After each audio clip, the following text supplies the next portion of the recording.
बिस्मिल्लाहिर्रहमानिर्रहीम, अस्सलाम वालेकुम। सुबह के 7 बजे का टाइम है और मैं घर से निकला हूँ मॉर्निंग वॉक के लिए।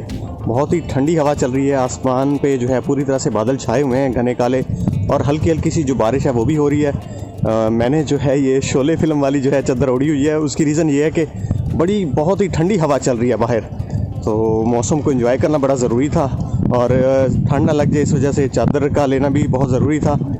जर्सी भी मैंने वैसे पहनी हुई है, लेकिन जितनी ठंडी हवा लग रही है ना इस वक्त बाहर, तो अकेला जर्सी से गुजारा नहीं होता था। इस वजह से मैं चादर भी ले आया हूँ और मौसम को एंजॉय कर रहा हूँ। आप यकीन करें, यहाँ पे बिल्कुल सीन ऑन है।